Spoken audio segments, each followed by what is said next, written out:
Number 25, find all the zeros of the polynomial function and state the multiplicity of each. And we're given f of x equals 2x times quantity x minus 6 times quantity x plus 9. So recall, to find zeros of your polynomial, what you have to first do is factor your polynomial and then set each factor independently to 0. Because number 25, notice, is already in factored form for us, almost all of the work, the hard work anyway, has been done for us. We don't even have to factor this one. So what we're going to do now is simply take each factor and independently set each factor to 0. And when we do that, we'll be able to determine the multiplicity, which is the second part of the question. So we're going to take 2x, set it to 0. 2x is a factor. We'll take x minus 6, set it to 0, because x minus 6 is a factor. And then we'll take x plus 9, set it to 0, because x plus 9 is also a factor. So if we're going to solve for x now in each of these, let's go ahead here with our 2x equals 0.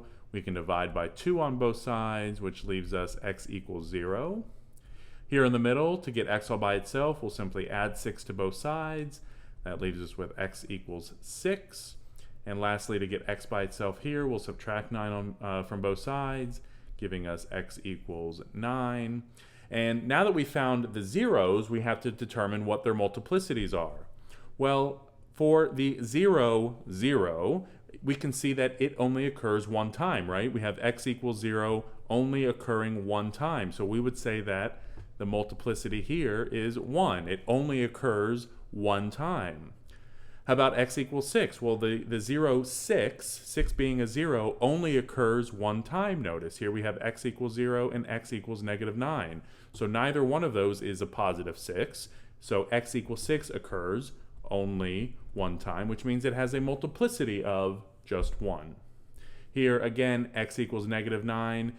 Negative 9 being a 0 only occurs one time. And so again, this has a multiplicity of simply 1. I'm not going to go ahead and rewrite this information here. This is our answer. X equals 0 is occurring multiplicity 1. X equals 6 has a multiplicity of 1.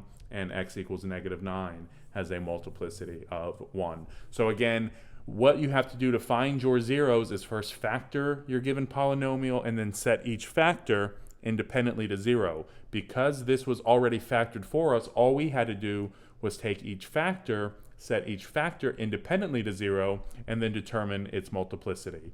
So there we have it, number 25.